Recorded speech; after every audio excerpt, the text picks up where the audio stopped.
Bueno, Buenos días. buenos días. Vamos arrancando esto. Adelante. Bueno, antes que nada, Perdón. Presenta.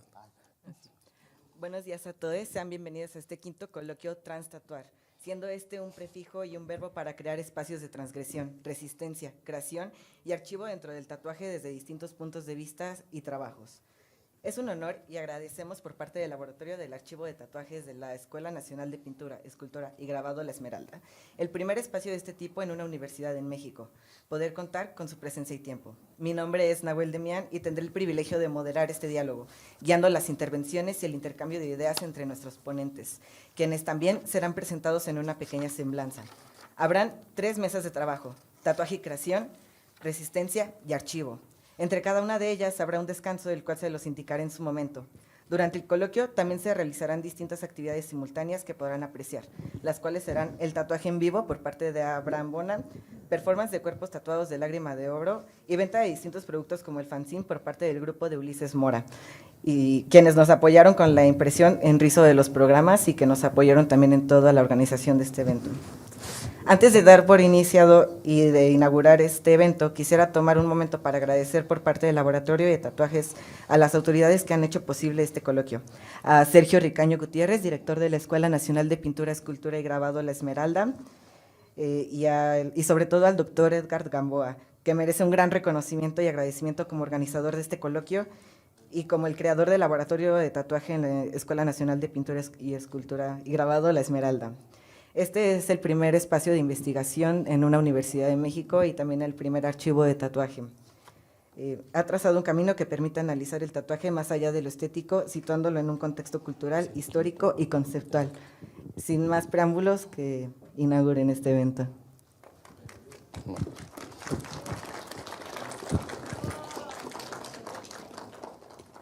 bueno, antes que nada, bienvenidas, bienvenidos, bienvenides a este quinto coloquio, ¿no?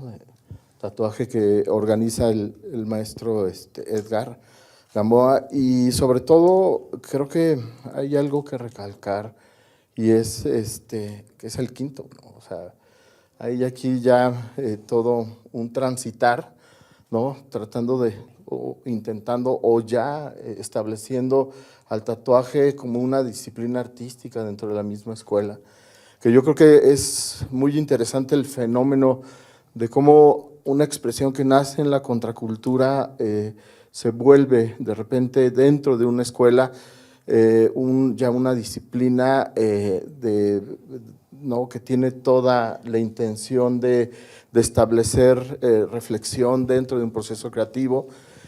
Pero digo, hay muchos temas que creo que se van a abordar durante este coloquio, pero también es bien interesante, no sé si han tenido oportunidad de escuchar el podcast que se hizo sobre todo este evento y sobre todo como el transcurrir de Edgar durante esta disciplina. Entonces, creo que es importante que lo escuchen, porque en él se pueden entender muchas de las formas en que nosotros abordamos la idea y la disciplina ya dentro de la escuela, ¿no?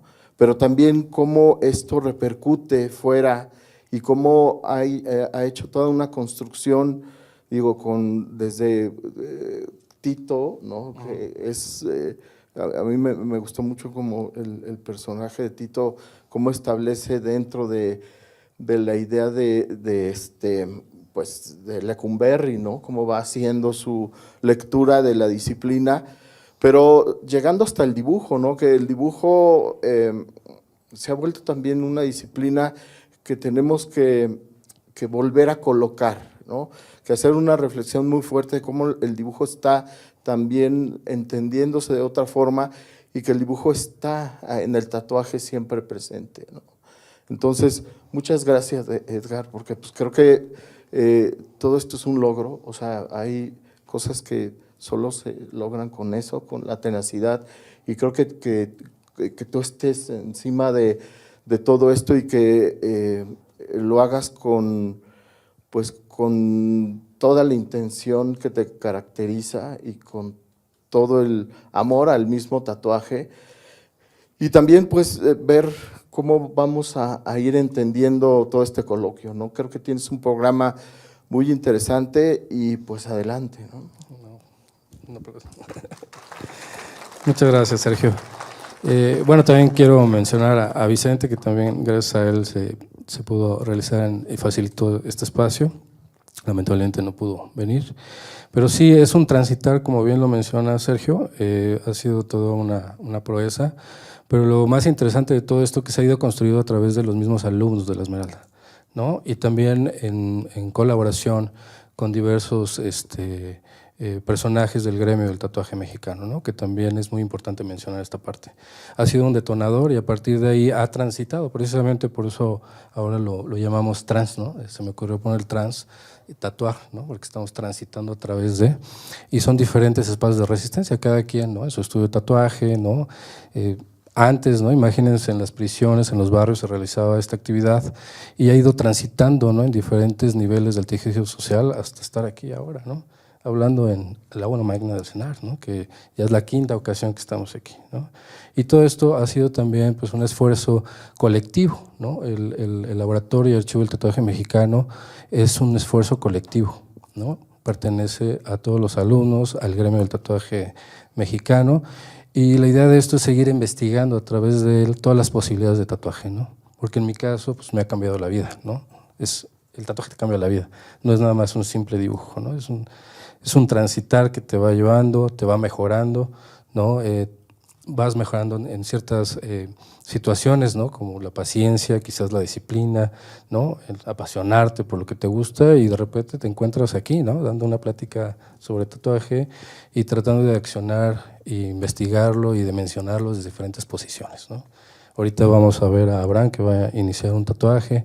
Está Lágrima de Oro, que se dedica a hacer tatuajes de cuerpo completo. Está Don Tito, ¿no? Que pues es todo un testimonio, ¿no? Vivo de lo que es la redención a través del tatuaje, ¿no? Cómo el tatuaje nos lleva a ser mejores personas también, y no solamente verlo desde una perspectiva de estigma y prejuicio, ¿no? Entonces, que todo eso pues, nos ha traído aquí, precisamente, ¿no? Y qué mejor que en la Esmeralda, ¿no? Que en esta ocasión, pues sí podemos mencionar que ya existe un espacio físico, ¿no? Gracias a Sergio y su administración, pues este espacio se rescató y ahora ya está funcionando, ¿no? Y es para un espacio dedicado al tatuaje mexicano, ¿no? Que a mí me da pues, mucho orgullo. Y pues también quiero agradecer a todas las personas que están aquí, ¿no? Interesadas en este coloquio. Cada año me parece que se va renovando, ¿no? Y iremos mejorando, ¿no? También tenemos tropiezos por ahí, ¿no? También tenemos situaciones que tenemos que resolver, pero siempre sale algo bonito de estos espacios, ¿no? Entonces, pues nada, si quieren lo inauguramos, les doy un fuerte aplauso a todos por estar aquí, los agradezco mucho y pues vamos a iniciar si les parece bien. Yo nada más, otra cosa, ¿no? O sea, creo que la mayoría de la gente que tenemos un tatuaje, ¿no? Que decidimos tener un tatuaje, también, tenemos razones diversas, ¿no? Pero creo que el poder entender desde lo personal una decisión que es una marca, es una huella que vamos a aportar toda la vida, ¿no? Prácticamente, y que eso es algo que te determina también. O sea, creo que eso es importantísimo porque, podemos verlo desde lo ritual, desde lo simbólico, pero también la misma decisión de marcarte, o sea, de herirte, como lo dices tú en el podcast. Creo que es interesante porque van estableciéndose todo el tiempo posturas ante la acción, ¿no? La acción de, ¿no? Como de ir marcando y portando, ¿no? Porque a mí me llamó mucho la atención la idea del ritual, pero también la idea de la profesionalización en donde el artista tatuador toma el lienzo, la piel como lienzo, y que a partir de eso va construyendo y tú como lienzo también vas decidiendo qué artista va a estar interviniendo tu propio cuerpo, ¿no? O esta decisión muy personal de establecer también símbolos, ¿no? Que de alguna manera tienes que introyectar, ¿no? Hay una cosa que siempre mi mujer psiquiatra me decía, no, pues es que el tatuaje al final es como introyectar, ¿no? Una idea o tratar de portar algo que siempre te marcó y que a veces necesitas recordar constantemente. Y creo que eso, que podría decir que es mi caso, a mí me ha llevado también a establecer que el tatuaje es algo quizá un poco místico, ¿no? O sea, tiene mucho de magia y creo que eso siempre viene muy bien al arte, en donde no necesariamente tenemos que racionalizar todo, ¿no? A veces hay cosas que intuimos y que establecemos como posturas ante algo, pero que no tiene que estar tan intelectualizado. O sea, yo creo que los coloquios, el coloquio nos establecen puntos y nos dan referencias también, ¿no? Y eso va pues, a favorecer mucho, sobre todo el entender qué es lo que está pasando ante tal decisión. Pero creo que aquí hay una cosa que tenemos que favorecer siempre, Edgar, que es cómo tú como artista vas tomando postura ante una disciplina y la llevas a cabo con tenacidad y disciplina también, ¿no? Entonces, felicidades por todo eso. Muchas gracias. Muchas gracias. Sí, sí, pues pienso que el tatuaje tiene su esencia mágica, ¿no? Definitivamente la tiene. Al momento que estás tatuando lo puedes visualizar desde dos dimensiones diferentes, ¿no? O tú lo portas, o sea, tú vas a ser el usuario, o tú lo vas a ejecutar. Y si tú lo ves desde esas dos dimensiones, es muy diferente la experiencia. Y también la experiencia estética, ¿no? Entonces, desde ahí es un intercambio de energía, ¿no? También es eso, o sea, de repente te das cuenta que tu cliente no está preparado para esa imagen, ¿no? Entonces también entra una cuestión ética y, ¿no? Hay muchas dimensiones, es complicado. Aparte es un soporte vivo que transita, ¿no? No es un lienzo que nada más desechas, sino es un soporte vivo que transita y que va a transitar y que va a crear un lenguaje a través de su trayecto, ¿no? Carlos Monsiváis lo mencionó alguna vez, ¿no? Cuando se refería a estas rutas migratorias, ¿no? De cómo es que estas personas transitaban y en sus pieles venía grabada esas experiencias, ¿no? Esas instantáneas, ¿no? Buenas y malas, ¿no? Entonces así funciona el tatuaje. Sí, a mí me llama la atención cómo tú decides dónde tatuarte. O sea, ¿qué parte de tu cuerpo va a estar cargando? Sí, ¿sometida o sea, porque a mí me decían, no, pues es que tu tatuaje y no tiene nada de este lado, ¿no? Pero a lo mejor no lo tiene porque yo no me lo veo. O sea, a lo mejor, o sea, yo estoy viendo esta parte y por eso me interesó. Pero creo que cualquiera que me ve, o sea, a lo mejor sí podría decir eso, ¿no? Entonces tú te vuelves también un sujeto de observación, ¿no? Y más allá de lo personal, pues tienes que estar atendiendo que los otros como espectadores están viendo tu Sí, es un postura. servicio para el otro. O sea, sí, definitivamente desde el oficio es partir desde la humildad, ¿no? Es materializar la idea del otro, no la mía. Y ya a partir de ahí, pues ya te conviertes en tatuador, ¿no? Sí. Muy bien. Bueno, pues muchas gracias. No, pues muchas gracias, Sergio, y bueno, enhorabuena. Vamos a inaugurar este coloquio. Bienvenidos todos. Un fuerte aplauso, por favor. Vamos a...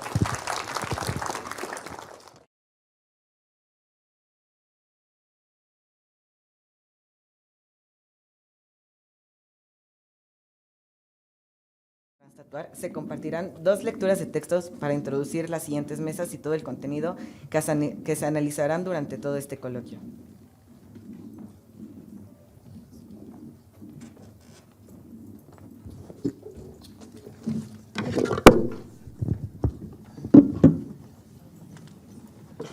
Les avisamos cuando entremos a live. Sí.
El primero de estos textos es por parte de Eduardo Avaroa, nacido en 1968 en la Ciudad de México.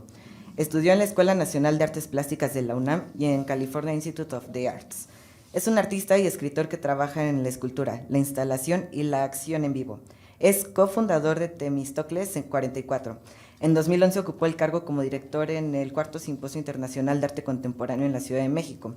Algunas de sus piezas forman parte de colecciones privadas como la colección Jumex, el MoCA de Los Ángeles, CIFO y la colección de la Fundación Arco en España. Ha sido parte de diversas exposiciones como en el Museo Reina Sofía en España y en distintos países como Reino Unido, Canadá, Francia, Nueva Zelanda, entre otros. Damos iniciado el texto. Muchas gracias. Muchas gracias por la invitación a las personas organizadoras de este simposio. Les agradezco que hayan considerado mi participación. Hice un texto casi como todos los que he hecho son anómalos. No soy teórico de nada. Yo me dedico a ser artista, pero las palabras siempre han jugado un papel y entonces un poco trabajo las palabras como si fueran, ahorita que estoy haciendo cerámica en el taller de la Esmeralda, de repente me da la impresión de que yo trabajo el texto más como si fuera una masa que como si fuera una trayectoria. Sin embargo, ahí pues salí con esto que se llama 4 capítulos de anomalías dérmicas y espero que les parezca interesante. Voy a transitar entre lectura del texto y un comentario de lo que estoy planteando, quizá con la esperanza de que sea más dinámico el intercambio. Y va así, 4 capítulos de anomalías dérmicas. Los tatuajes de un soldado.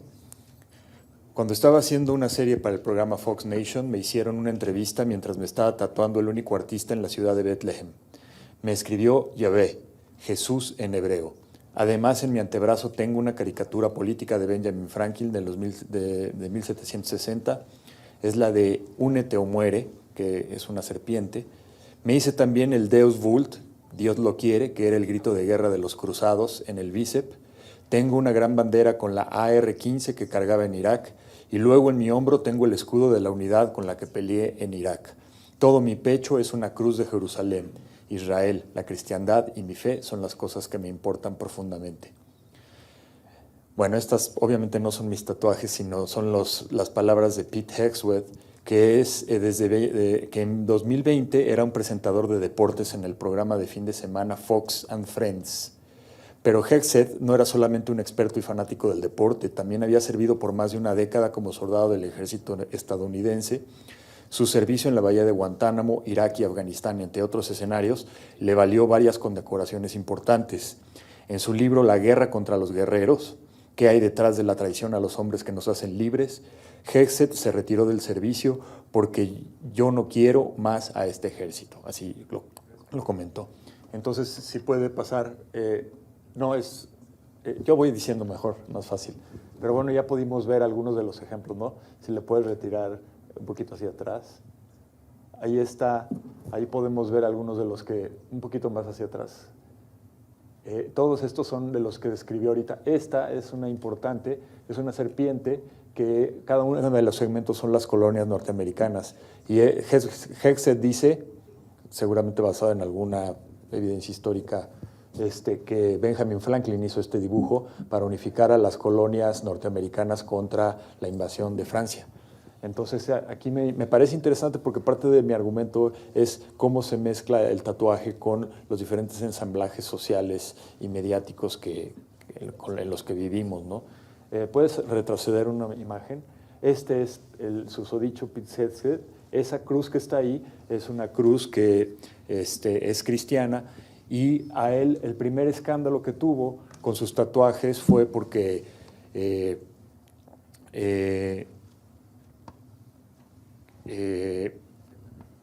él tiene ese tatuaje, pero le tocaba como miembro de la Guardia Nacional acompañar al presidente Biden cuando entró Biden a ser presidente, y como sabían que tenía este tatuaje de fundamentalismo cristiano, lo sacaron de la Guardia Nacional, como le dijeron, tú no puedes participar, ¿no? Entonces ese fue el primer tatuaje que fue un escándalo en Estados Unidos, porque él supuestamente tenía derecho a participar, y como se armó todo el asunto con los invasores del Congreso en Estados Unidos, Biden dijo, yo no quiero nadie que sea de extrema derecha en la Guardia Nacional, y había varios, ¿no? Entonces, si pasamos al siguiente, bueno, esa cruz que tenía es una cruz de las cruzadas, es un símbolo de las cruzadas, y que ha sido tomado por algunos grupos de extrema derecha estadounidense como diciendo nosotros somos los nuevos cristianos que tenemos que ganar la Tierra Santa, ¿no? O sea, es un mensaje geopolítico muy importante. Este es parecido porque lo que está prácticamente diciendo es, este tatuaje es una muestra de ese intento de unificación nacional. Todos sus tatuajes tienen que ver con eso, ¿no? Y en 2020 Hegseth fue rechazado para acompañar la toma de protesta de Joe Biden porque alguien había identificado sus tatuajes. Y luego, ahora Pete Hegseth es el secretario de Defensa. O sea, después de que Biden acabó su presidencia, ganó Trump otra vez y ahorita él es el secretario de Defensa de los Estados Unidos. Con estas actitudes digamos, de fundamentalismo cristiano, ¿no? Si puedes pasar al siguiente. Esta, por ejemplo, es la bandera con la metralleta que mencioné hace rato. La siguiente, por favor. Y este es el escudo de su batallón en Irak, ¿no? Entonces, es una personalidad muy peculiar porque, en primera, es un académico. Él se graduó de Princeton. Segundo, fue soldado. Tercero, se convirtió en un comentarista deportivo y luego cayó como secretario de Defensa, ¿no? Es el que está encargado del armamento del principal, digamos, cuerpo armamentista de todo el mundo, que es el estadounidense, ¿no?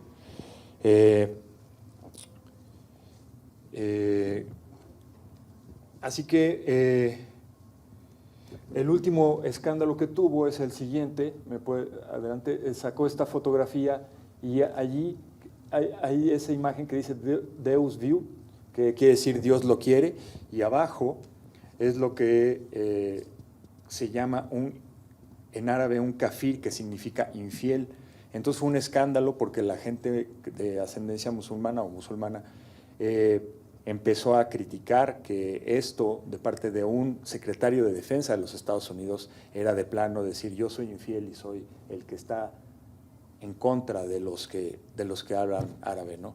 Y digo, si se lo hace cualquiera, pues no importa, pero como se lo hizo el secretario de Defensa de los Estados Unidos, es un mensaje tremendamente fuerte, que fue un gran escándalo. A lo mejor escucharon de Pete Hegseth también porque estuvo mandando mensajes por Telegram y alguien se equivocó y los mandaron, entonces no está respetando los códigos de secrecía que tiene que ver con pues con la defensa de los Estados Unidos, y se estaba discutiendo asuntos de cómo iban a invadir Yemen por medio del Telegram, ¿no? Y eso pues no puede ser, es una cosa de procedimiento absurdo, ¿no? Entonces se dice que va de salida, yo chequé ayer y ahí sigue, ¿no?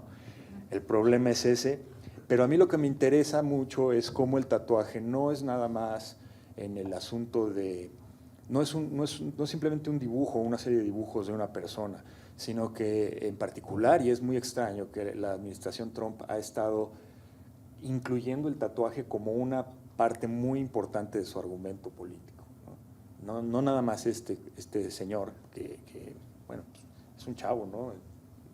Es del 80, pero digamos que el problema es ahí que el tatuaje, entenderlo no nada más como un dibujo sobre la piel, que es la primera, digamos, mediación o la primera interfase, sino también cómo se intercala ese tatuaje y esa piel con todo un armazón que podría ser Fox News, que podría ser el Internet, podría ser el Telegram, podría ser toda la historia de los Estados Unidos, ¿no? O sea, no ver el dibujo o cada uno de estos dibujos como una entidad aislada, sino siempre como algo que va conectándose de maneras diferentes a entramados cínicos, a, digamos, atmósferas de significado, que es lo que lo hacen potente. Y es impresionante, por ejemplo, Hegseth quiso empezar a cambiarle los nombres a los barcos de la Marina, porque algunos eran defensores de los derechos humanos, de los derechos humanos,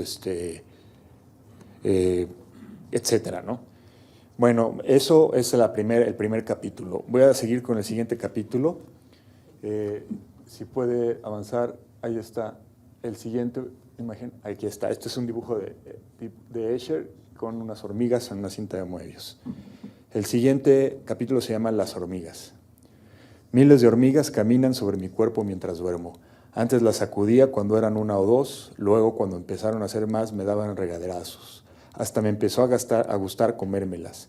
Todo fue inútil. La compañía de control de plagas se queda con casi toda mi quincena, pero aún así, quién sabe de dónde vuelven a salir estos bichos.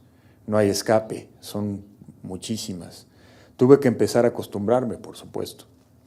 Entonces, noté cierta regularidad en su movimiento, y después de mucha concentración verifiqué que la marcha de las hormigas describía letras en mi piel. Como no duermo muy bien, muchas veces no tenía nada que hacer más que intentar reconocer las diferentes palabras, frases, oraciones, párrafos. Hasta el día de hoy es justo concluir que estos himenópteros me están contando una historia. Una posibilidad sería que las hormigas saben algo que yo no sé. Puede ser que sus cuentos no tengan nada que ver conmigo. Sin embargo, el argumento principal de su marcha es muy similar a mi vida. Esto es, si se nos permite descartar algunos huecos, ciclos, omisiones, interrupciones y exageraciones. Su versión de la historia parece vibrar demasiado, repite partes o mezcla eventos de tal forma que el resultado carece totalmente de sentido.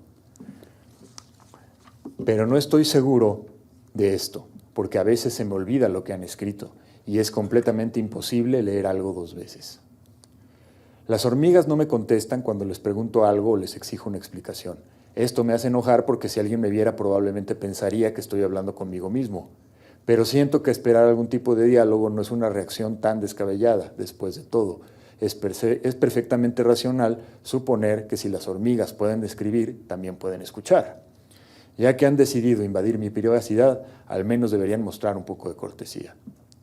A veces quisiera nunca haber descifrado sus mensajes. La mayoría de ellos son aburridos. Pero llegó el punto en el que empecé a sospechar que el flujo de la colonia podía estar prediciendo el futuro. Tal vez aguantar a estas invasoras diminutas tendrá alguna ventaja. Pero desgraciadamente, si estas son hormigas psíquicas, siempre mezclan mi futuro con algo que ya pasó, o con algo que yo deseo que pase, o algo que tengo miedo de que pase. Demasiadas partículas ya se han perdido. Algunos fragmentos de mi piel están llegando al nido de la reina hormiga. Me temo que esto pueda tener un desenlace desafortunado. Ya no hay mucho en la recámara, hemos terminado y ahora ya nos dirigimos a la cocina, tan solo hay que seguir al resto. Nos apena mucho no poder conversar contigo en este instante, pero tenemos que seguir caminando para contarle a todo el mundo nuestra historia. Es el fin del segundo capítulo. El tercer capítulo se llama Dismorfia generalizada. Yo no tengo ningún tatuaje, pero esto no es por falta de ganas. Lo que pasa es que me tocó muy mala suerte con ese órgano del cuerpo. Mi madre cuenta todavía cómo mi piel se ponía tremendamente roja y tenía que estar siempre con pomadas.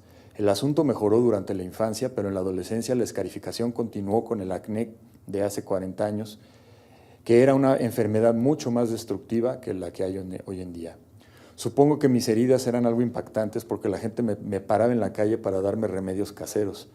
En la costa de Oaxaca, una señora insistió en que yo debía desollar cuidadosamente un zorrillo para asarlo y luego comérmelo, y con eso supuestamente me curaría de esos granos que me cubrían las mejillas y que poco a poco dejarían marcas permanentes.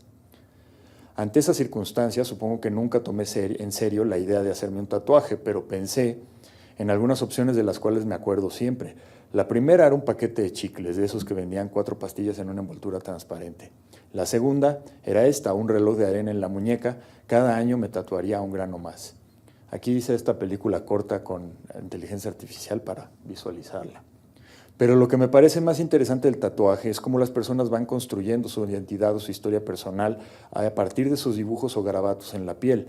Me parece fascinante cómo a lo largo de las décadas la gente ha ido llenándose de tinta como si fuera una especie de epidemia artístico-dermatológica. Y me sorprende porque antes la gente era mucho más cuidadosa con lo que se tatuaba. Siento que también había un sentido más ritual, una especie de solemnidad que parece hoy haberse atenuado en algunas personas. Pero hay dos maneras en que la tinta se relaciona con la identidad. En el caso del secretario de Defensa de Estados Unidos, parece que el tipo está construyendo compulsivamente toda una narrativa histórica, una narrativa totalmente destructiva además. Hay otras personas que parecen estar desintegrándose voluntariamente, como si su persona fuera capaz de desvanecerse poco a poco con cada intervención, ya sea de tatuaje, piercing o cualquier otra modificación corporal. Vaya, lo que voy un poco es cómo el tatuaje sirve en parte para el secretario de Defensa, sirve para decir no solamente yo soy esta persona, sino tú tienes que ser como yo, ¿no? Eso es lo que para mí es una gran diferencia. Y mientras que otras personas utilizan el tatuaje de una forma mucho más dinámica con respecto a una concepción de la identidad mucho más volátil y dinámica. Puede ser la misma tinta, puede ser el mismo procedimiento, pero en un momento se está generando una territorialidad, se está generando un territorio marcando, digamos, nuestro límite de acción y incluso quiénes van a estar con nosotros y quiénes van a estar en contra de nosotros, y hay otros tatuajes que no son forzosamente así. Puede ser, como dicen algunos, que este asunto tecnológico que marcó mi generación, el Internet, tenga algo que ver con la reconfiguración de la identidad como tal. Quizá esa hambre de intensidad y de sensaciones trate de contrarrestar una cierta anestesia o insensibilidad, pero con el tiempo uno va notando una inquietud con el sentido de ser uno mismo.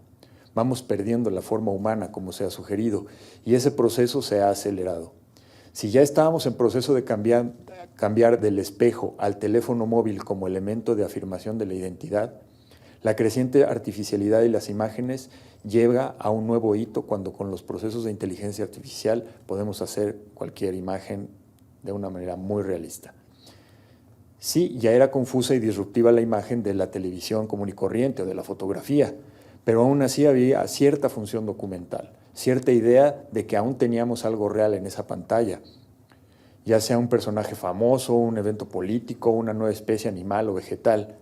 Pero ahora vamos a confrontar cada vez más el hecho de que no se podrá distinguir fácilmente, quizá simplemente no se podrá distinguir, qué fue generado por programas de inteligencia artificial. Quizá cada vez sea más fuerte esa sensación de no reconocernos en el espejo, porque el espejo justamente son nuestros medios masivos. Les presento para finalizar unos ejemplos de post-tattoos, un proyecto de Rubén Gutiérrez, que está aquí, que también participaron Carlos Olvera y Artemio, entre otros. Creo que estos son de los mejores ejemplos de este proyecto post-tattoos, que es una cuenta de Instagram en donde se comparten los diferentes tatuajes que genera Gutiérrez y hacen una especie de piel digital, ¿no? Tú estás viendo el Instagram y ves todos los tatuajes que Rubén y sus compinches van tatuando a sus amigos, pero la característica que tienen estos tatuajes es que no tienen imágenes, son siempre frases. Y estas frases empezaron como una serie de dibujos. Como dice Rubén Gutiérrez, ¿qué son estas marcas extrañas en la piel de mis amigos? El proyecto comenzó en la Ciudad de México en abril de 2012. Comenzó como un proyecto tentacular, una derivación de una serie de descripciones de dibujos posibles. Es un proyecto en marcha. Entonces lo que básicamente hace es, tiene una serie de frases y tú decides, de repente se pone pues como en una fiesta o algo y se pone a tatuar estas. Claro que no sabe mucha técnica y creo que la aprendió específicamente para eso y no se considera tatuador, pero sí hay mucha gente que va trabajando con estas opciones, ¿no? Entonces aquí hay unas, esa dice ocupar la piel, otra más, por favor. Otra más. Y otra más, por favor. Muchas gracias.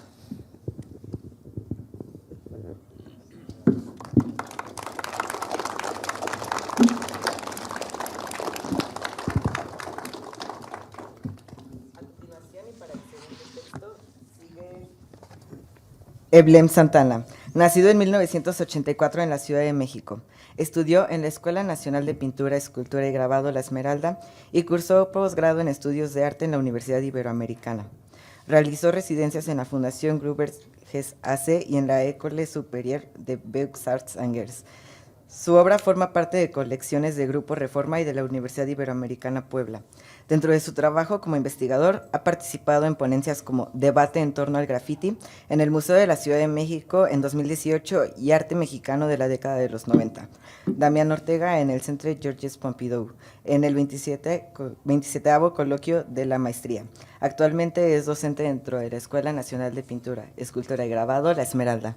Un aplauso, por favor.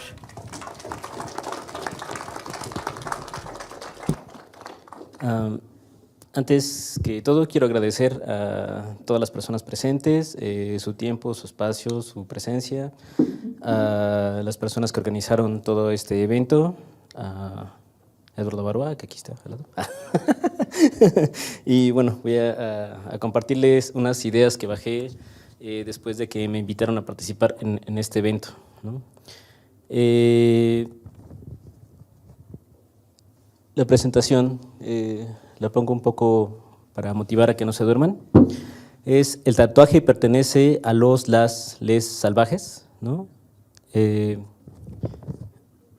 Yo soy una persona tatuada también, entonces me incluyo en esa pregunta, ¿no?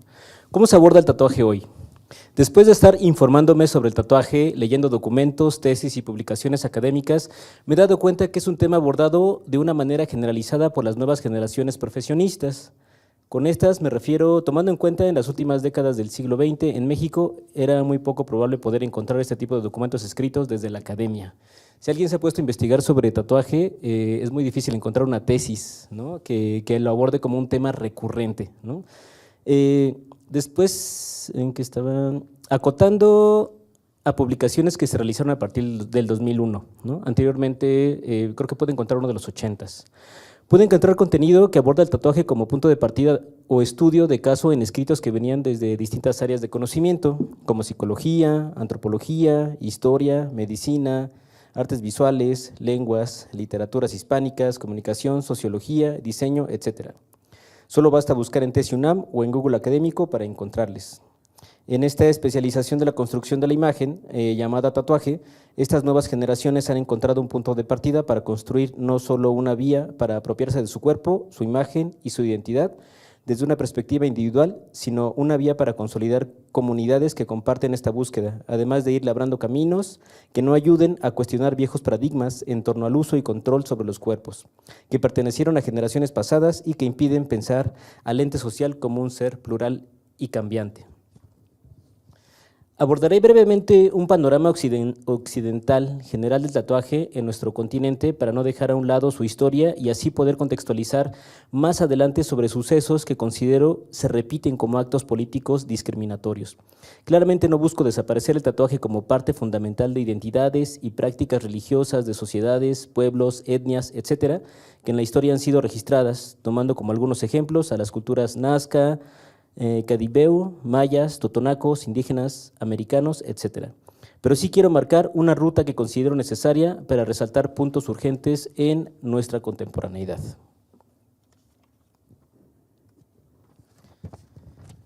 Voy a hacer una breve revisión de la historia occidental del tatuaje, ¿no? para que no se espanten, ¿no?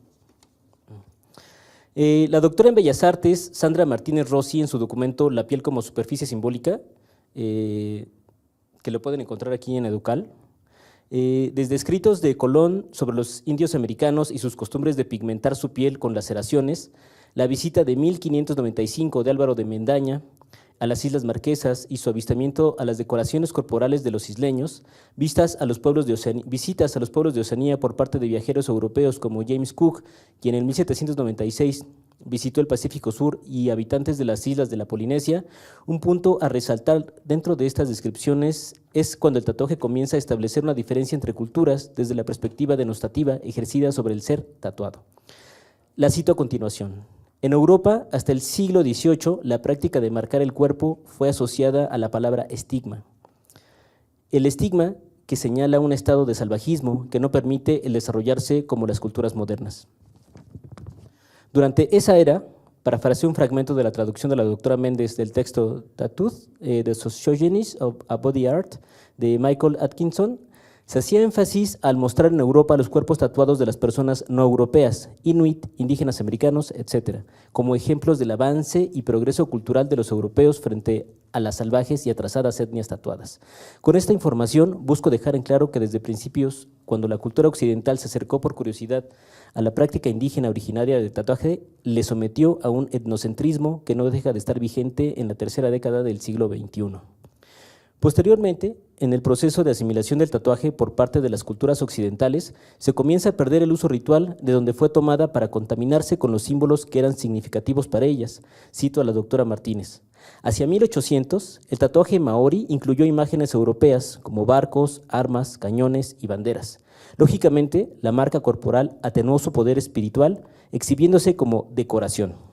Esto permitió establecer nuevas rutas que posibilitaron replantear la imagen del tatuaje como era conocido hasta ese momento. Los marineros, al formar parte de un trabajo que les obligaba a entablar conexiones con otras culturas, a través de él fueron realizando conexiones que de otra manera hubiera sido imposible, vinculando no solo sus costumbres e identidades a nuevas posibilidades para anunciar sus gustos, necesidades y visiones de vida. A continuación cito a la doctora Martínez. Los primeros europeos en adoptar las costumbres de tatuarse fueron los marineros, el mapa corporal. Hay que tomar en cuenta esta aportación desde la apropiación cultural. Sin ella, el tatuaje probablemente no sería lo mismo que conocemos hoy. Vale la pena rescatar que por un momento en la realeza del siglo XIX se puso de moda momentáneamente el gusto por hacer visible el mostrar su pertenencia a un reino y el poder que eran capaces de ejercer por sobre quienes le podían ver. Cito a la doctora Martínez. En el siglo XIX, este tipo de marcas corporales se transformaron en símbolo de distinción debido al gran número de miembros de la realeza que decidieron tatuarse, los emblemas de su reino, como Eduardo, príncipe de Gales, y el rey Federico IX. Aunque fue adoptado por la realeza, este tipo de costumbres no se mantuvieron con mucha pasión hasta nuestros días. Para continuar con el énfasis en mantener un distanciamiento con la norma corporal entre 1880 y 1920, parafraseando el doctor Michael Atkinson, se hace énfasis a las personas tatuadas como atracciones de feria, como antítesis de la modernidad en Estados Unidos, haciendo énfasis en el salvajismo de las culturas no occidentales. Este pensamiento moderno, que establece una búsqueda inalcanzable por desaparecer la corporalidad y colocar como punto fundamental del progreso desde y para la razón, despliega una serie de valores que son claros en la sociedad del siglo XX. En Estados Unidos, al situar la práctica del tatuaje como perteneciente a comunidades freak y desplazados culturales. Un suceso clave en la inserción del tatuaje dentro del tejido social fue la invención de la máquina eléctrica para tatuar de O'Reilly en 1891. Se propició la profesionalización de un mayor número de personas interesadas en esta práctica. Además, durante finales del siglo XIX se incluyeron dentro de las experiencias del tatuaje a mujeres, europeos y norteamericanos. Atkinson delimita el periodo de 1920 a 1950 como momentos en los que se asimila el tatuaje y se consolida un nuevo perfil del sujeto tatuado desde los estudios de tatuaje, donde el obrero emergente es una pieza clave de su consumo. Después de los 70s, más allá de los obreros, otra comunidad que asimiló como propia la práctica de tatuaje fueron las personas reclusas, que encontraron en esa vía una posibilidad de hacer uso de un lenguaje fuera del alcance del entendimiento de los guardias, además de impregnar de nuevas calidades, símbolos y significados al tatuaje. Cito a la doctora Méndez. La consolidación del tatuaje en las expresiones contribuyó a una fusión de diseño e intercambios de estilos. En los años 1970 y 1980, describe la doctora Méndez, que en Estados Unidos se le conoce como una época oscura para el tatuaje, ya que es una época donde muchas de las imágenes que se reproducen están cargadas de violencia, donde las mujeres fueron quienes mostraron mayor interés en utilizar el tatuaje como proyecto de identidad política. El último apartado que abordo de la publicación de la doctora Martínez despliega los conceptos de marketing y consumismo, donde se aborda las afectaciones de la práctica del tatuaje gracias a la globalización y el neoliberalismo, abriendo los mercados y propiciando un intercambio sin precedentes, como nunca antes se había visto, con convenciones nacionales e internacionales de tatuaje. Para cerrar, colocaré una traducción de Atkinson realizada por la doctora Martínez. En una cultura que privilegia la elección individual y el derecho de asumir el control sobre el propio cuerpo, los estilos de tatuaje tatuaje son ahora mucho más heterogéneos y personalizados que en cualquier otro momento anterior. Después de este viaje superficial por la historia del tatuaje en América Occidental, me quedan reminiscencias de lo que fue. El tatuaje como medio de señalamiento y adjudicación de valores desde la estereotipación, expulsión y abuso por parte de quienes pueden ejercer más violencia por sobre las naciones más vulnerables. Solo estoy pensando en el caso que está viviendo Latinoamérica a manos de la administración de la presidencia Trump, donde el tatuaje juega un papel fundamental al momento de ejercer la dicha violencia. ¿Podemos cambiar de imagen, por favor? ¿Qué sucede con las personas tatuadas en Latinoamérica? Es una pregunta que me hice después de estar revisando un poco de historia sobre el tatuaje, informándome. El tabú y estereotipos con los que conocí el tatuaje en la Ciudad de México en la década de los 90 parecen haberse desvanecido para generaciones más jóvenes que la mía. Nací en los 80s. Sin embargo, nos encontramos en una circunstancia global donde parece que se está exacerbando la xenofobia y el castigo de la justificación de estar combatiendo la delincuencia, tomando como punto de referencia evidente al tatuaje. Pondré de ejemplo el caso de Jersey Reyes, le podemos ver en pantalla. Un entrenador de fútbol infantil venezolano que obtuvo una residencia en Estados Unidos después de sufrir tortura en su país por formar parte de protestas contra la presidencia de Maduro.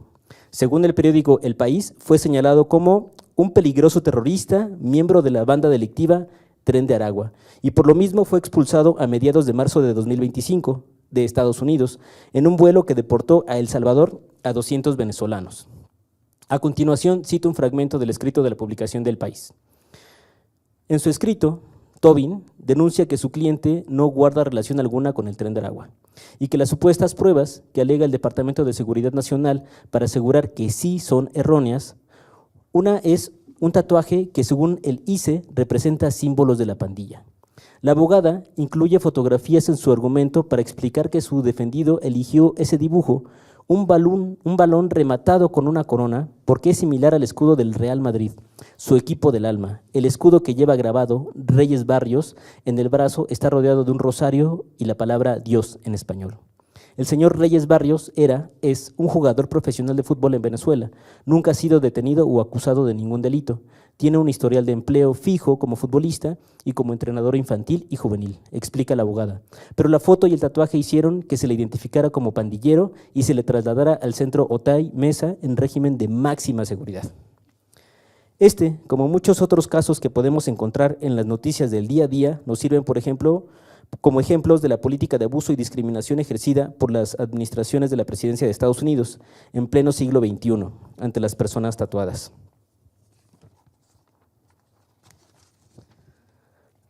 Anterior a la segunda llegada de Trump a la presidencia de Estados Unidos, en febrero del 2023, la presidencia de República del Salvador, dirigida por Nayib Bukele, realizó el proyecto de una megacárcel llamada Centro de Confinamiento del Terrorismo. ¿Podemos ir a la siguiente imagen, por favor?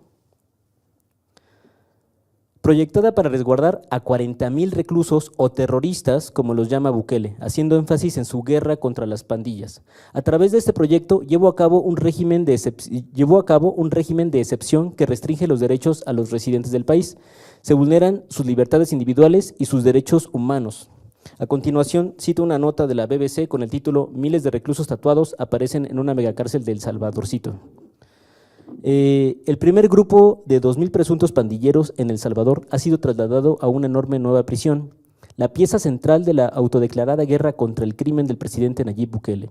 Las autoridades han declarado que las bandas criminales como la MS-13 y Barra 18 suman decenas de miles y son responsables de homicidios, extorsión y narcotráfico.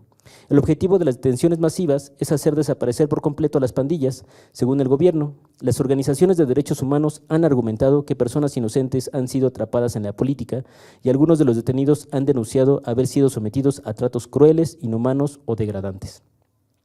Hablando del caso de El Salvador, ¿cómo cuestionar las estrategias que utiliza el Estado para garantizar la seguridad nacional cuando las consecuencias de la delincuencia organizada son de extrema violencia por sobre la población? A esta pregunta responde el proyecto de Bukele a partir de la represión de este factor llamado por él terrorismo. Pero, ¿cómo fue que se llegó al punto de tener que construir una megacárcel para solucionar el problema? ¿No pudo resolverse anteriormente sin este proyecto? ¿Es la mejor opción perder derechos civiles para atender la emergencia nacional? El estado de excepción no solo vulnera a quienes son castigados y señalados, en el caso de El Salvador, a quienes cometen un crimen o forman parte de las bandas delictivas. También pierden sus derechos todo aquel sospechoso, sospechosa, sospechose de formar parte de estas organizaciones. La policía tiene la capacidad de detener a cualquier persona sin tener la necesidad de contar con una orden de arresto, además de condenar a menores de edad a cárceles para adultos. Quiero retomar aquí los tatuajes como forma de señalamientos. Según Stephen Dudley, director y cofundador de Inside Crime, en una entrevista para CNN, en español, comenta que las bandas perseguidas y encerradas en El Salvador, como la MS-13 y Barrio 18, se originaron en Los Ángeles, Estados Unidos, y que ellas sí cuentan con ciertos tipos de tatuajes reconocibles o que identifican a las bandas criminales. Sin embargo, para la banda El Tren de Aragua no cuentan con un tipo de tatuaje que la identifique como perteneciente a un grupo delictivo. Y es aquí cuando regresamos al caso de Jersey Reyes, expulsado a El Salvador por parte de un tatuaje que buscaba remitir al escudo del equipo de fútbol Real Madrid. El estado de excepción se ha vuelto una herramienta de control por parte de algunos estados para dirigir y controlar los derechos humanos en su país, como en El Salvador, donde personas que portan tatuajes sospechosos han sido detenidas por las autoridades sin ser juzgadas, y en Estados Unidos los tatuajes son evidencia para poder deportar a migrantes.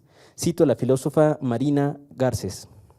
Miremos donde miremos, la vida en todo el planeta se presenta bajo el signo de una amenaza permanente, diferida por algún tipo de acción in extremis. Leyes de emergencia, intervención de los bancos, operaciones de rescate, campos de refugiados y desplazados, regulaciones ad hoc.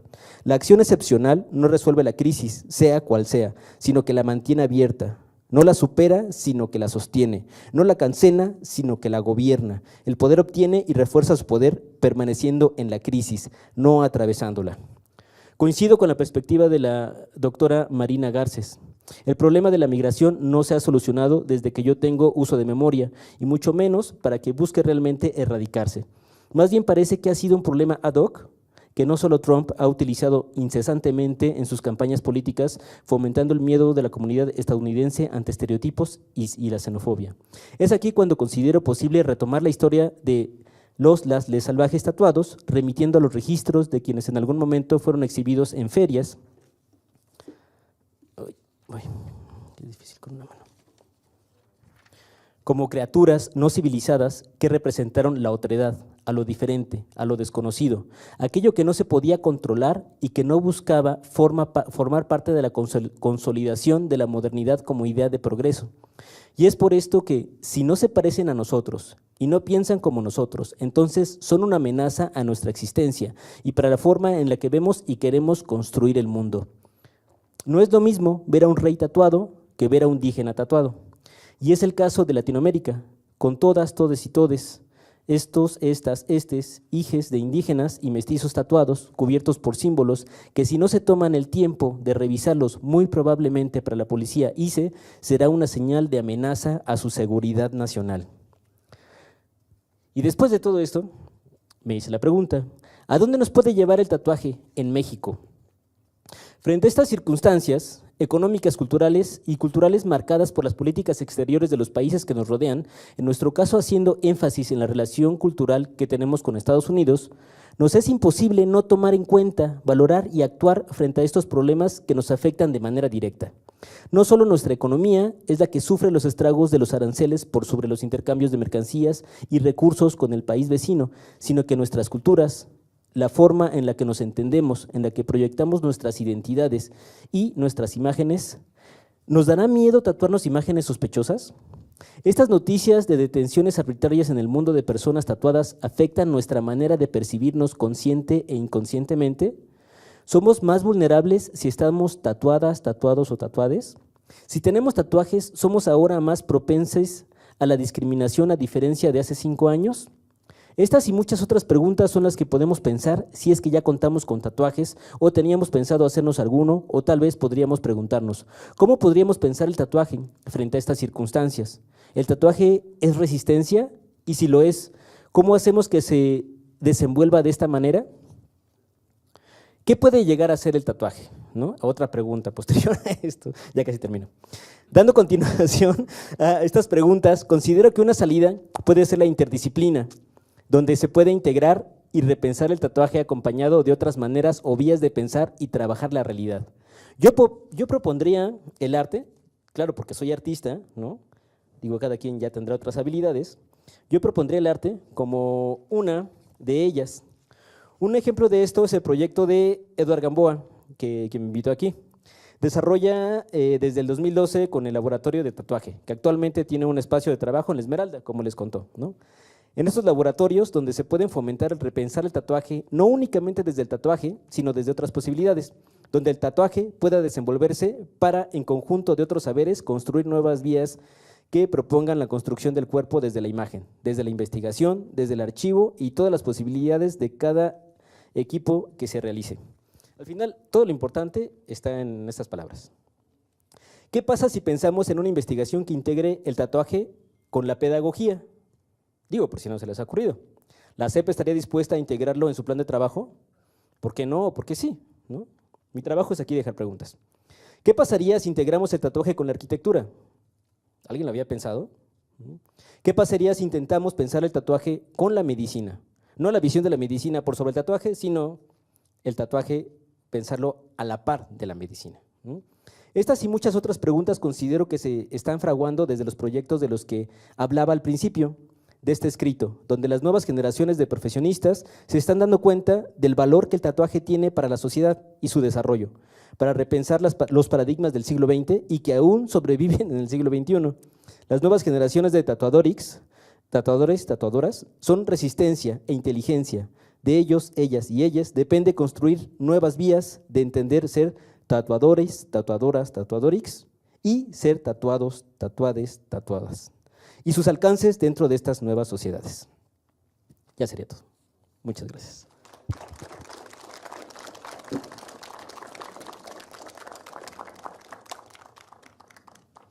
Muchas gracias a los maestros Eblem y Avaroa. A continuación vamos a tener una ronda de preguntas. Si cualquier persona dentro del público quiere preguntar, hacer un comentario o cualquier cosa, ya sea a Eblem, a Avaroa o a los dos a la vez, por favor, alce la mano. Es muy importante su participación, ya que también forma parte de todo este coloquio que pues también es como una conversación sobre todos estos temas del tatuaje. No sé si alguien tenga alguna pregunta o algo que comentar.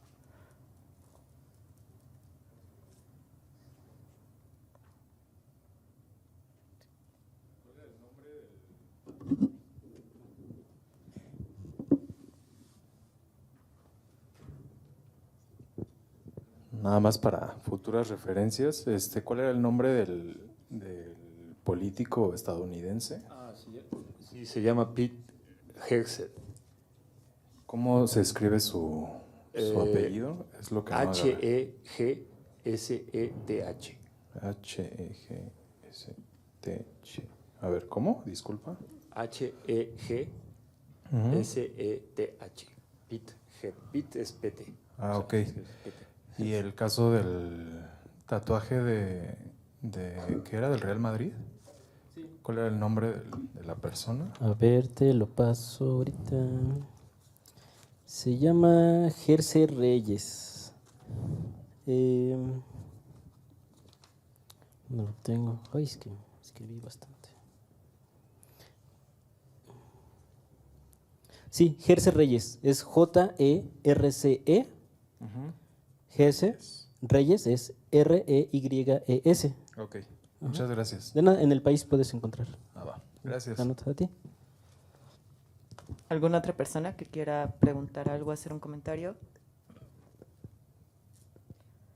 En caso de que no, pues damos como concluido. Bueno, acá hay otra que… Buenas tardes. Una pregunta. Para ti, a tu experiencia, ¿cómo ha sido para la academia recibir un reportaje como el tuyo? ¿Sí lo valida o lo valida a medias? Porque pues el tatuaje puede llegar a tener como un tema secundario, ¿no? En la cultura, ¿no? Porque también el tatuaje, pues, de muchas representaciones forma cultura, ¿no? A tu experiencia, ¿cómo lo ha recibido la academia? A mi experiencia, la academia es una patada para cualquier persona, ¿no? Porque se rige por reglas muy rígidas.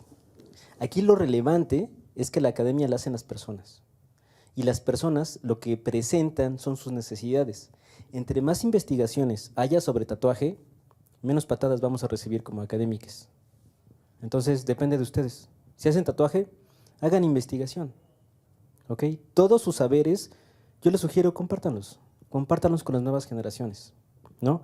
Hagan su trabajo para que consoliden su propia sociedad, consoliden su propia comunidad de investigación, ¿no? No dejemos la mano a la historia del arte, al arte, ¿no? El tatuaje es suficiente materia, suficiente conocimiento, suficiente personas, ¿no? Tienen el suficiente valor para hacer una investigación. Por eso existen estos sitios y por eso vale la pena estar aquí, ¿no? Arriésguense, ¿no? Gracias. ¿Ustedes?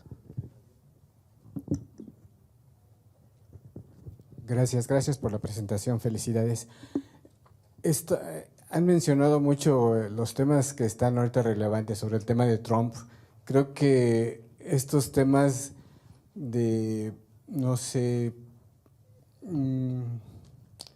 de supremacismo que se están surgiendo, como que todos estos sujetos de resistencia que se han mencionado mucho, sino como una opción distinta de convivencia, de manifestación cultural, no solamente artística, sino cultural, para poder ser un elemento de opción ante este supremacismo que está surgiendo tan, digamos, terriblemente en todo el mundo.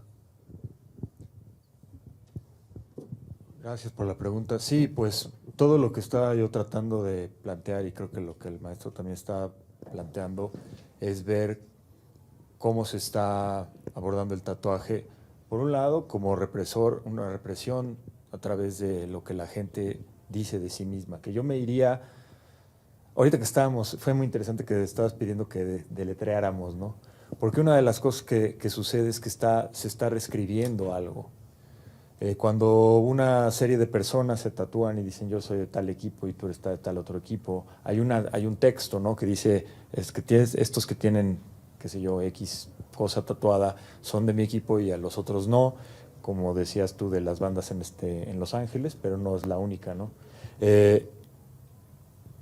Ahora es increíble que la presidencia de Trump está, en lugar de agarrar y hacer caso de la Constitución, de lo que está escrito en la Constitución, está viendo quién tiene qué es dibujado en el puño. Incluso hubo un ejemplo, ¿no? Que de este otro migrante que se hizo unos tatuajes y Trump insistía en que esos eran tatuajes de Tren del Agua, ¿no?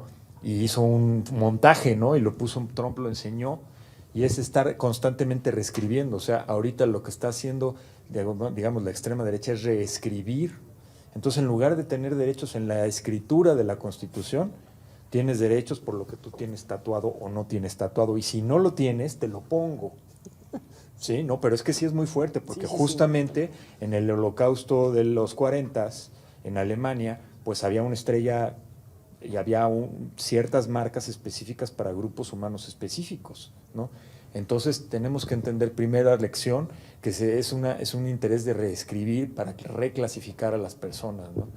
Hegseth, el tipo del que estamos hablando, es totalmente antiderechos, ¿no? Antiderechos de las mujeres en estar en el ejército, antiderechos de las diferencias de género, de preferencia sexual, etcétera, ¿no? Y por supuesto raciales, ¿no?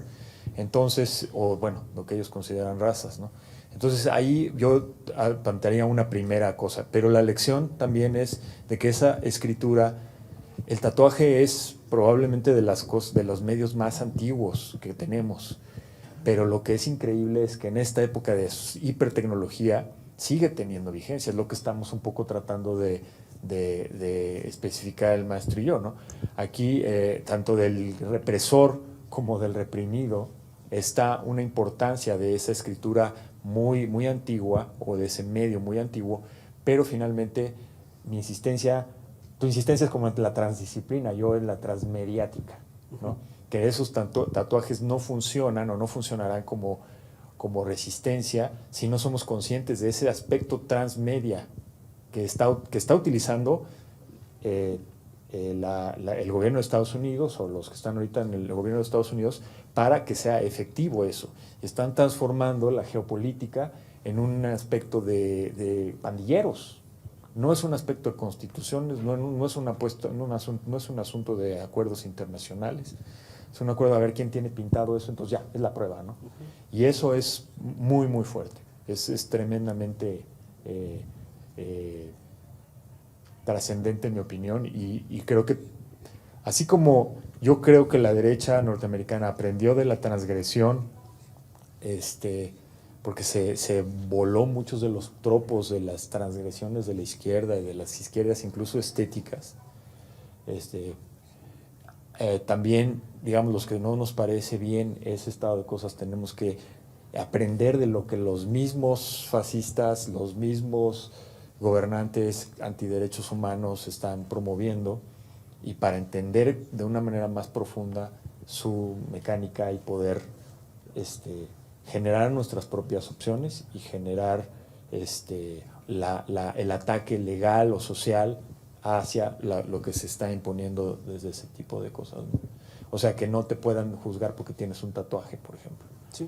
Pero tú vas ahorita a Estados Unidos y mucha gente se queja de que le revisan el teléfono. Esa ya es tu piel también. Sí.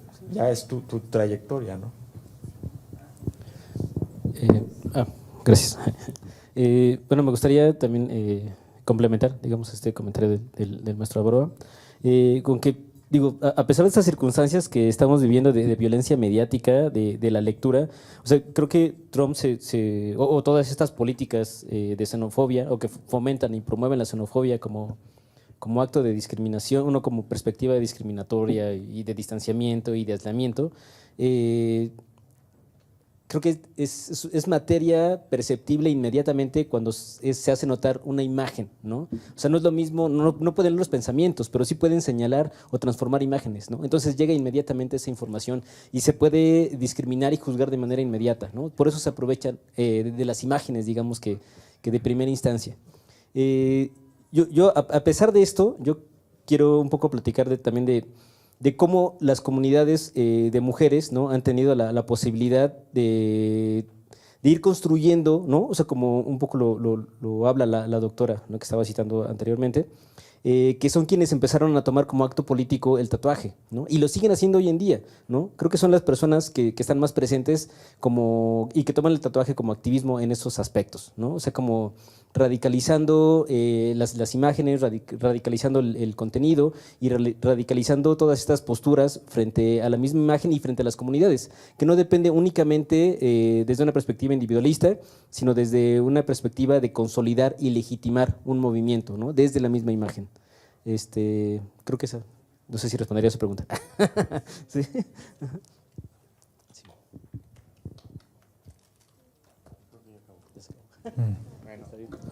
Bueno, muchas gracias a todas, todes y todos. Hola. No, es que creo que el joven tenía una pregunta más. Sí. Ajá. Me llamó la atención lo de Hexet porque hay un doctor en historia del tatuaje que se llama Matt Loder, que hace una investigación sobre el tatuaje en Occidente también, pero ya llevándolo hasta la Edad Media, y ahí se empieza a preguntar por qué pues los europeos no se tatuaban, y hay una condición pues de siervos, o sea, de que son posesión de la clase feudal en Europa, pero también las reglas religiosas no les permitían la modificación de su cuerpo, ¿no?, que ya era perfecto. Obviamente también está este aspecto de diferenciación con lo que ellos en aquel entonces llaman los paganos, ¿no? Y había ciertos permisos para tatuarse, o para tener tatuajes más bien, en los cuales si te atrapaba el ejército o el enemigo o algo así y te marcaban como esclavo o cosas así, se te permitía. Pero tú no podías llevar a cabo esta modificación por tu cuenta, porque si no ya no entrabas al cielo. Entonces está cagado, hablando de esta incongruencia y de esta crítica hacia las imágenes, que una persona que se asume como fundamentalista religioso, como Hexet, no cubra esas esos requerimientos, ¿no? De su propia doctrina. Entonces, entiendo que se van reformulando las maneras en las que presentamos el cuerpo, nuestros mitos, ¿no? Las inversiones mitológicas nos hacen hacer cosas de ese tipo, pero creo que la crítica también es importante a las imágenes, ¿no? A las intenciones de todo esto, para no solo apuntar a que esta persona es nociva a través de sus acciones, sino a través de sus ideas, de su propia presentación. Hay una incongruencia en ella, ¿no? En todo aspecto, y ya eso era lo único que quería anotar.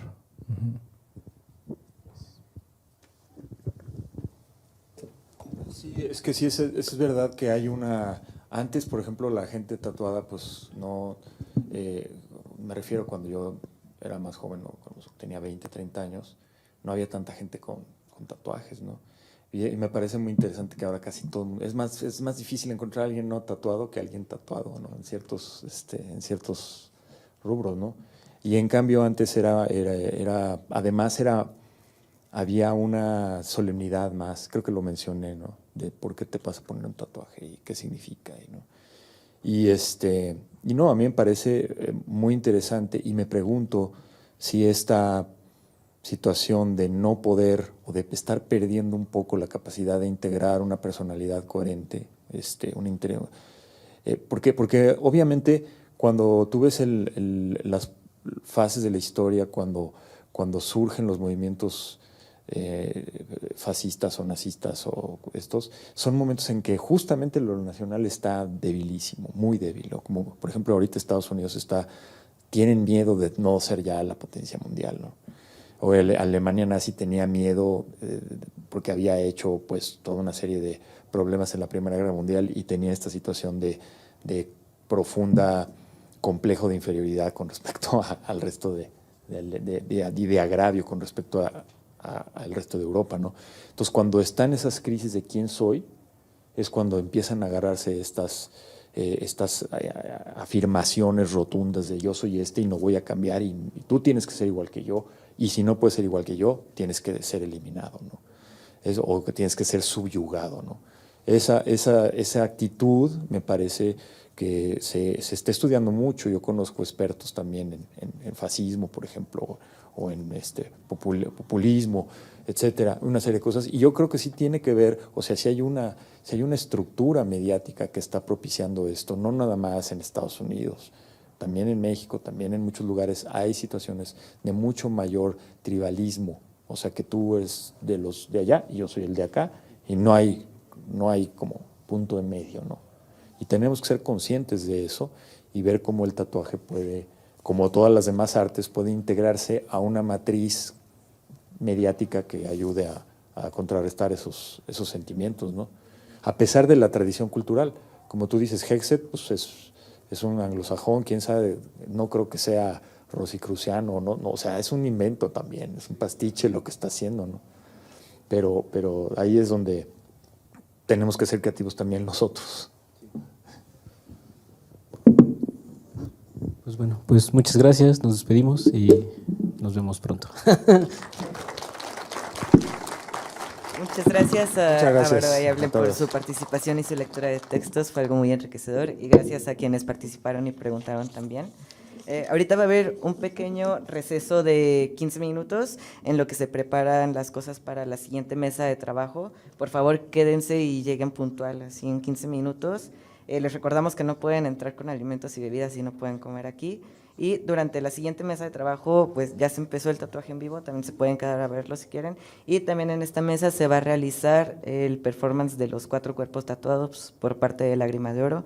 Entonces, pues va a ser algo muy enriquecedor. Y bueno, muchas gracias por su presencia. Ahorita empezamos el pequeño receso.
Gobierno de México.